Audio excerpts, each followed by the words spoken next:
అయోధ్య రామాలయ ట్రస్టులో కీలక పరిణామాలు చోటు చేసుకుంటున్నాయి. ట్రస్ట్ అత్యవసర సమావేశంలో 5 ప్రధాన అంశాలపై చర్చించనున్నారు.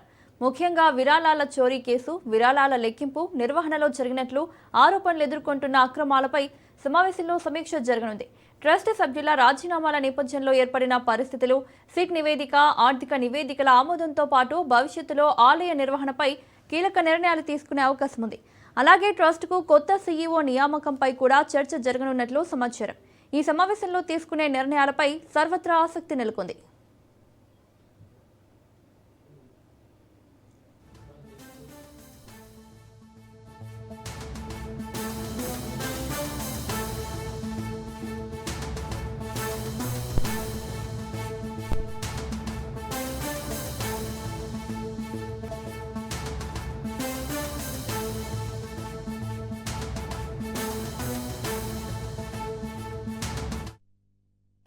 ఇదే అంశానికి సంబంధించి మరిన్ని అప్డేట్స్ మా ప్రతినిధి సైదులు అందిస్తారు.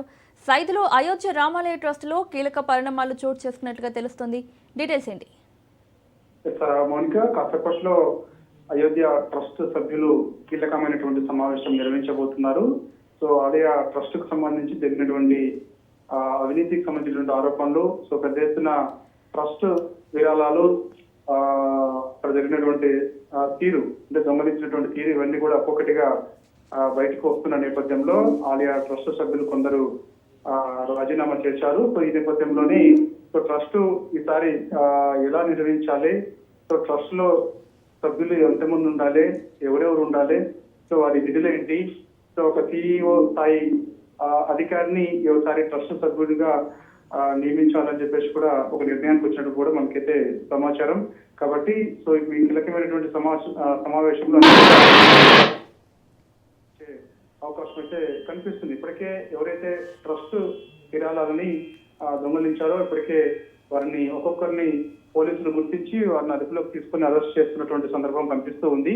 కాబట్టి దీని వెనుక ఇంకెవరైనా ఉన్నారా అనే దానిపైన కూడా ఇప్పటికే సిట్ అధికారులు ఆరాధిస్తున్నారు. కాబట్టి సో ట్రస్ట్ సభ్యులు కూడా కీలకమైన సమావేశం ఇప్పుడు నిర్వహిస్తున్నారు. కాబట్టి ఈ సమావేశంలో సో అనేక అంశాలు, ముఖ్యంగా అసలు ట్రస్ట్ విరాళాలకు సంబంధించి ఇప్పటి వరకు ఎంత వరకు వచ్చాయి, సో ఎంత మేర వాటిని దొంగలించారు, వారి వెనకాల ఎవరెవరు ఉన్నారు, ఏంటి అనే వివరాలన్నింటినీ కూడా ప్రధానంగా ఈ యొక్క సమావేశంలో చర్చించే అవకాశం అయితే కనిపిస్తుంది. కాబట్టి సో ట్రస్ట్ సభ్యుల సమావేశం ముగిసిన తర్వాత మీడియా ముందుకు వచ్చి మాట్లాడతారని కూడా మనకి విశ్వసనీయ సమాచారం. కాబట్టి ట్రస్ట్ సభ్యుల సమావేశంలో తీసుకున్నటువంటి నిర్ణయాలు ఏంటి అనేది ముఖ్యంగా ఇప్పుడు ట్రస్ట్ సమావేశం ముగిసిన తర్వాత చెప్పే అవకాశం అయితే కనిపిస్తుంది. కాబట్టి దేశవ్యాప్తంగా ఒకటే విమర్శలు పెద్ద ఎత్తున వస్తున్న నేపథ్యంలో, ఎందుకంటే అయోధ్య రామాలయానికి ఇచ్చినటువంటి విరాళాలు దొంగిలించడం వెనుక పెద్ద ఎత్తున ఆరోపణలు వస్తున్న నేపథ్యంలో దేశవ్యాప్తంగా కూడా సో వారందరిపైన కూడా కఠినమైన చర్యలు తీసుకోవాలని చెప్పేసి కూడా పెద్ద ఎత్తున డిమాండ్ వినిపిస్తున్న సమయంలో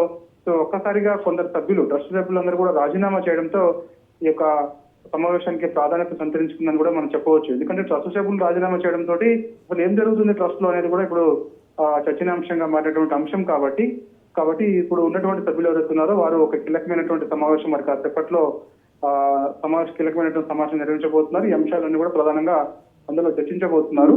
సో చర్చించిన తర్వాత ఒక మీడియా సమావేశం కూడా ఏర్పాటు చేసి ప్రధానంగా చర్చించినటువంటి అంశాలు ఏంటి, సో ఇక్కడ నుంచి ట్రస్ట్ ఏ విధంగా ఉండబోతుంది, ట్రస్ట్ లో ఎవరెవరు ఉంటారు ఏంటి, అదేవిధంగా సో ఒక సిఇఓ స్థాయి అధికారి ఎవరు ఉండాలి ఏంటి అనే నిర్ణయాలన్నింటినీ కూడా ఈ సమావేశంలో తీసుకుని మీడియా ముందుకు ఒక తర్వాత వెల్లడించే అవకాశం అయితే కనిపిస్తుంది. సో ఇప్పుడు ఉన్నటువంటి సమావేశానికి సంబంధించి ఒక్కొక్కరిగా ట్రస్ట్ సభ్యులందరూ కూడా కొందరు ఎవరైతే రాజీనామా చేయలేదో వారందరూ కూడా సమావేశానికి ఒక్కొక్కరుగా చేరుకుంటున్నారు. సో అందరూ వచ్చిన తర్వాత ఈ సమావేశం మరి కాసేపట్లో ప్రారంభం అవుతుంది. మనక రైట్ సైదులు, థ్యాంక్ యూ.